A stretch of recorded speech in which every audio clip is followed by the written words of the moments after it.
Peter Alphons இணைந்திருக்காரு. அவரையும் நிகழ்ச்சிக்கு வரவேற்கிறேன். மகாராஷ்டிரா, ஜார்க்கண்ட், அதுக்கப்புறம் இடைத்தேர்தல்கள், இது எல்லாமே பேசுகிறோம் சார். உங்களோட டேக்அவே பாயிண்ட்ஸ் என்ன? மகாராஷ்டிராவை லார்ஜ்லி நம்ம பார்க்குறோம், முக்கியமாக பொலிட்டிக்கலி சிக்னிஃபிகண்ட் ஸ்டேட், எக்கனாமிக்கலியும் கூட ஃபினான்ஷியல் கேபிட்டல் அப்படின்ற இடம். அப்படிங்கும்போது அதில் பாரதிய ஜனதா கட்சியினுடைய கூட்டணி மிக பெரும் வெற்றி எப்படி பார்க்குறீங்க? அதில் அதாவது கார்த்திய செல்வன், நீங்க சொன்ன மாதிரி மகாராஷ்டிரா மாநிலம் என்பது இந்தியாவிலே மிக முக்கியமான மாநிலம். அந்த மாநிலத்தில் நடக்கிற சட்டமன்ற தேர்தலினுடைய விளைவுகள், அதனுடைய எதிரொலிகள் அகில இந்திய அரசியலையும் ஒரு பெரிய தாக்கத்தை உண்டாக்கும் என்பதிலே மாற்று கருத்தில்லை.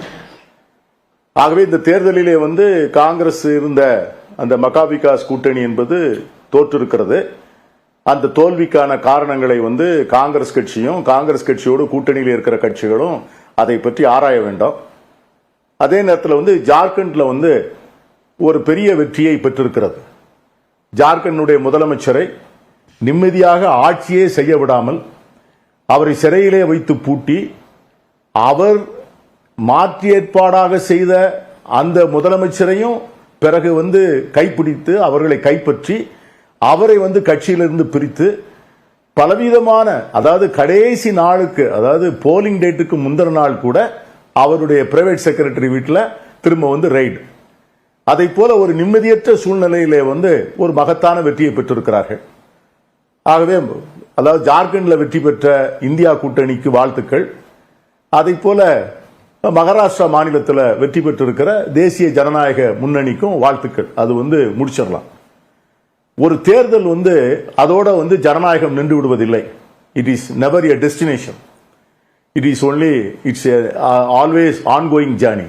ஆனா சில அடிப்படையான கேள்விகளை இந்த தேர்தல் எழுப்பி இருக்கிறது என்பதை நாம் பார்க்க வேண்டும்.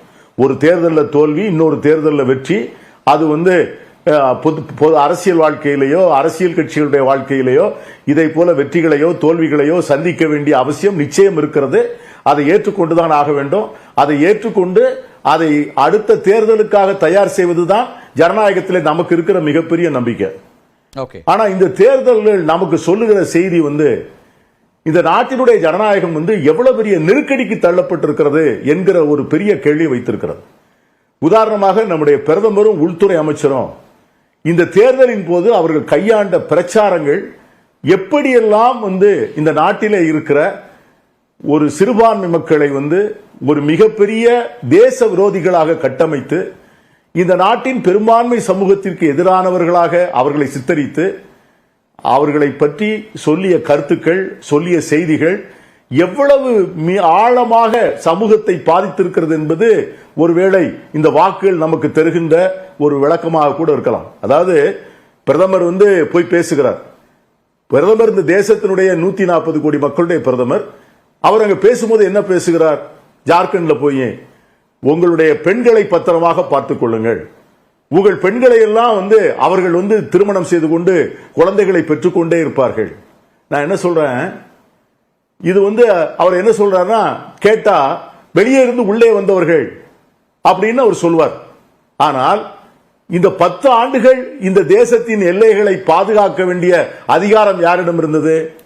10 ஆண்டுகள் இந்த தேசத்தை பாதுகாக்க வேண்டிய அதிகாரத்தை கையில் வைத்திருந்த பிரதமர், அதற்கு பொறுப்பான உள்துறையினுடைய அமைச்சர், இவர்கள் 2 பேரும் சேர்ந்துதான் அங்க போய் பம்பாயில போய் என்ன சொல்றாங்க, உங்க நிலங்களை பத்திரமாக பார்த்துக் கொள்ளுங்கள், எல்லாத்தையும் வக்ஃப் போர்டில் எடுத்துக்கொள்வார்கள்.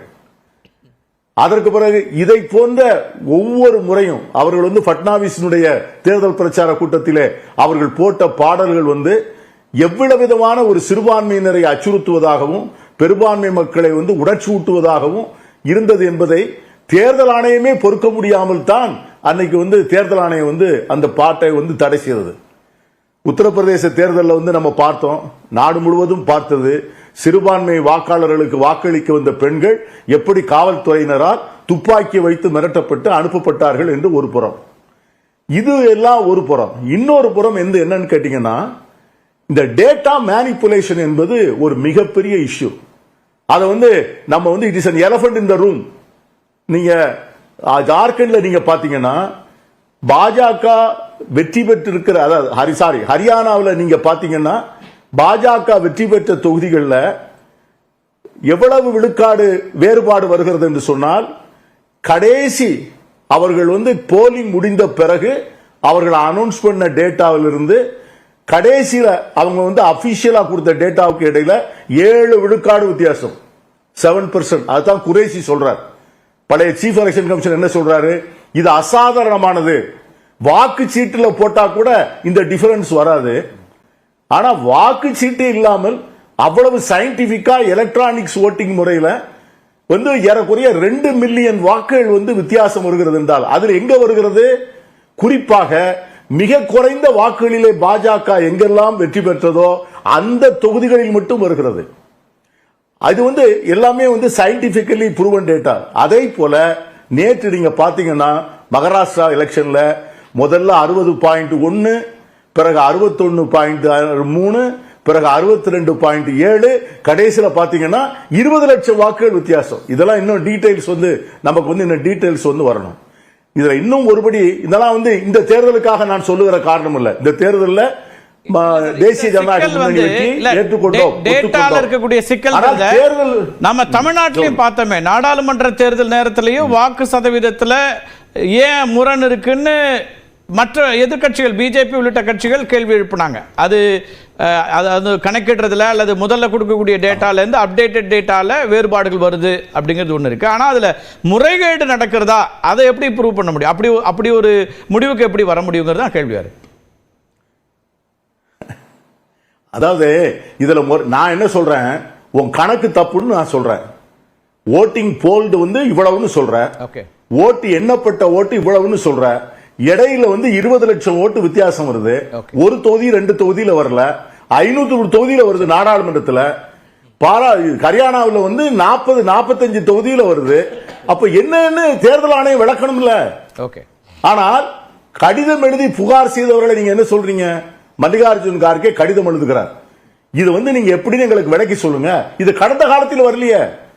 குரேஷி தலைமை தேர்தல் ஆணையரா இருக்கின்ற போது இவ்வளவு பெரிய வேறுபாடு வரலையே. அப்போ அவர் கேட்டு அவருக்கு என்ன பதில் சொல்லணும்? நீங்க விளக்கணும். ஆனா என்ன சொல்றீங்க? உங்களுக்கு இதே வழக்கம் தான், உங்களுக்கு இதை விட்டா வேற பேச்சே கிடையாது, உங்களுக்கு சொல்றதுக்கு துப்பு இல்ல. இப்படி ஒரு தேசத்தினுடைய மிகப்பெரிய எதிர்கட்சி அதனுடைய தலைவர் அவருக்கு எழுதுகிற பதிலை தேர்தல் ஆணையம் இப்படி எழுதுகிறது. நான் என்ன கேட்கிறேன், நீங்க இன்னைக்கு இந்த தேர்தல் எப்போ நடத்தப்பட்டிருக்க வேண்டும்? ஹரியானா தேர்தலோடு நடத்தப்பட்டிருக்கணும். ஹரியானா தேர்தலோட ஏன் நடத்தப்படல? எப்படி ஹரியானாவோட சேர்ந்து நடத்தப்பட்டிருக்கணும், ஏன் தள்ளி வந்தது? 70 மணி நேரம் இருக்கக்கூடிய நேரத்தில் தேர்தல் கொடுக்கலாமாங்கிற கேள்விகள் முன்வைக்கப்படுது. ஆமா, ஏன் கேளுங்க. எதுக்குன்னு கேட்டீங்கன்னா இந்த பணம் கொடுக்கறதுக்காகத்தான் அந்த அவகாசம் கொடுத்தாங்க. நான் என்ன சொல்றேன், நாடாளுமன்ற தேர்தலுக்கும் இதுக்கு இடையில என்ன டிஃபரன்ஸ்? நாடாளுமன்ற தேர்தலிலே வாக்காளர்கள் இருந்த மனநிலை, சட்டமன்ற தேர்தலிலே இன்னைக்கு இருக்கிற மனநிலை, அவங்க உண்டபடியே ஓட்டு போட்டாங்கன்னு வச்சுங்க. அப்படி நடந்தால் எப்படி மனம் மாறினார்கள்னா, இந்த தேர்தல் பிரச்சாரம் அறிவித்து கோட் ஆஃப் கான்டாக்ட் அமுலில் இருக்க வேண்டிய நேரத்தில், when the code of conduct supposed to be in vogue, அவர்களுக்கு மட்டும் விதிவிலக்கு கொடுக்கறாங்க. அதுக்காகத்தான் இந்த தேர்தல் தேதியை மாற்றி அறிவிக்கிறாங்க. ஆகவே இப்படிப்பட்ட இது கடந்த இன்னும் வரக்கூடிய காலத்துல எவ்வளவு மோசமா போகும். நடந்த வேறுபாடு கோலால சீனிவாஸ் என்ன சொல்றாருன்னா, ஆர்எஸ்எஸ்க்கும் பிஜேபிக்கு இருந்த முரண் களையப்பட்டிருக்கு, ஆர்எஸ்எஸ் பணி அங்க மகாராஷ்டிரால இருந்திருக்கு, அது கூடுதலான வெற்றியை கொண்டு வந்திருக்குன்னு அவர் ஒரு பார்வையை முன்வைக்கிறார். நாடாளுமன்ற தேர்தலுக்கும் இப்பவும் அந்த டிஃபரன்ஸ் அப்படின்னா அதான் அப்படிங்கிறார். ஆர்எஸ்எஸ் ஏதோ மந்திரக்கோல் வச்சிருக்குதா? கோலாகல சீனிவாஸ் சொல்றது என்ன ஒரே நாள்ல மந்திரக்கோல்ல மக்களை மாத்திர முடியுமா? இந்த பணம் வீடு போய் சேர்ந்திருக்கிறது. ஏறக்குறைய ஒரு 3 கோடி பெண்களுக்கு 3000 ரூபாய் போய் சேர்ந்திருப்பது என்பது அந்த மாநிலத்தில் அது ஒரு பெரிய கேம் சேஞ்சர் தான். ஆனா அதை ஃபெசிலிட்டேட் பண்ணி கொடுக்கிறது யாரு?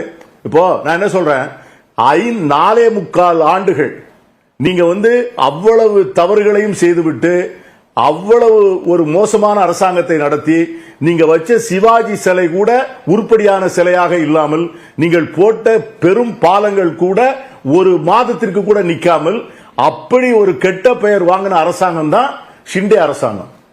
இன்னைக்கு நான் இன்னொன்னு கேட்கிறேன், என்னன்னா நீ சரத்பவாருக்கும் அஜித் பவாருக்குடைய அந்த ஆளுமையில சரத்பவார் அஜித் பவாரோட குறைஞ்சவரா?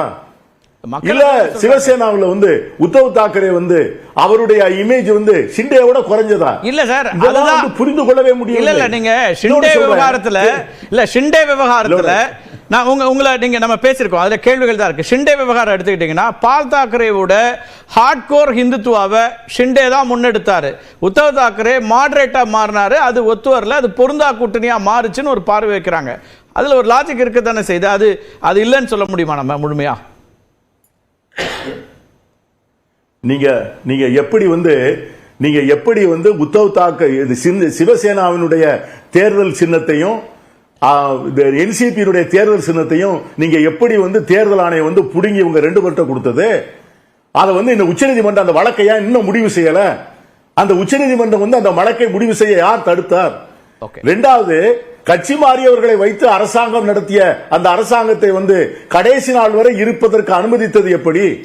அந்த வந்து யார் தவறு செய்தார்களோ அந்த சபாநாயகத்தையே நீ இதை பற்றி முடிவு பண்ணிக்கொண்டு அதிகாரத்தை கொடுத்த உச்சநீதிமன்றத்தினுடைய தீர்ப்பு வந்து எவ்வளவு தூரம் வந்து ஏற்றுக்கொள்ளக்கூடிய தீர்ப்பு? அப்போ இதுல வந்து ஒரு அரசாங்கம் வந்து தவறு நடந்து விட்டது என்று உச்சநீதிமன்றம் சொன்ன பிறகு அந்த தவறை சரி செய்வதற்கான உத்தரவை பிறப்பிக்காமல் அது நீங்களே பார்த்துக் கொள்ளுங்கள் என்று சொல்லி அந்த போர் பீரியடை எல்லாமே இருந்திருக்கு. நீங்க சொல்லக்கூடிய விமர்சனங்கள், அதாவது தேர்தல் ஆணையம் ஏன் இன்னைக்கு நடத்தது? 72 மணி நேரம் தான் இருக்கு ஆட்சி அமைக்கணும், அதுக்கு முன்னாடி வரைக்கும் தள்ளி போட வேண்டிய அவசியம் என்ன? அல்லது கட்சி தலைமைக்கு துரோகம் பண்ணிட்டு போனாங்க, அவங்கள மக்கள் ஏற்பாங்களா? எல்லா கேள்விகளுக்கும் இருக்கக்கூடிய விமர்சனங்கள் இருக்கக்கூடிய, நான் வரேன் சார், உங்கள்கிட்ட தான் வரேன். எல்லாம் இருக்கக்கூடிய அதே நேரத்தில் எல்லா விமர்சனங்களும் இருக்கு, எல்லா கேள்விகளும் இருக்கு, பதிலளிக்கப்படாத கேள்விகள் இருக்கு. ஆனால் இன்னைக்கு வந்திருக்க மேண்டேட் வந்து மக்கள் முடிவாக வருது. அதுல குறிப்பா என்னன்னா ஸ்ட்ரைக் ரேட் பாருங்களேன். நீங்க வந்து ஷிண்டேக்கு 70% போட்டியிட்ட இடத்துல அதே உத்தவ் தாக்கரேக்கு 21.7%, அல்லது காங்கிரஸோட ஸ்ட்ரைக் ரேட்டு 14.7%. போட்டியிட்ட இடங்கள்ல அவங்க 16 இடம் தான் வர்றாங்க, 11% தான் சரத்பவாருடைய ஸ்ட்ரைக் ரேட்டு. ஆனால் அதே 69% வந்து அஜித் பவாருக்கான ஸ்ட்ரைக் ரேட்டாக இருக்குது போட்டியிட்ட இடங்களில் வெற்றி அப்படிங்கிறது. 90க்கு மேலே பிஜேபியோட ஸ்ட்ரைக் ரேட். அப்போ இந்த கேப் அதிகமாக இருக்கிறப்போ நம்ம சொல்லக்கூடிய விஷயங்கள் மட்டுமே மேட்ச் பண்ண முடியுமாங்கிற ஒரு கேள்வி இருக்குல்ல நீங்கள் சொல்லக்கூடிய விமர்சனங்கள்ல? ஏங்க அதான் ஒன்று சொல்கிறேன், அதாவது வெற்றி, அதாவது நம்ம சொல்கிறத அதான் வந்து மேண்டேட்டை நான் வந்து டிஸ்பியூட் பண்ணலை. இந்த மேண்டேட் அடுத்த கட்டம் வந்து சட்டத்தின் ஆட்சியில நம்பிக்கை உள்ள நாங்கள் வந்து இனிமேல் வந்து உச்சநீதிமன்றத்தில் போய் எலெக்ஷன் பெட்டிஷன் தான் போடணும், அது வேற விஷயம். ஆனால் இந்த மேண்டேட் வந்து இட் இஸ் எ மேனிபுலேட்டட் மேண்டேட்டா அல்லது ஃபோர்ஸ்ட் கன்சென்டா? ரெண்டு வார்த்தை மக்கள்கிட்ட இருந்து. இந்த ரெண்டு கொஸ்டினுக்கும் எடை காண வேண்டிய பொறுப்பு இன்னைக்கு இந்தியாவில் இருக்கிற அரசியல் கட்சிகளுக்கு இருக்கிறது.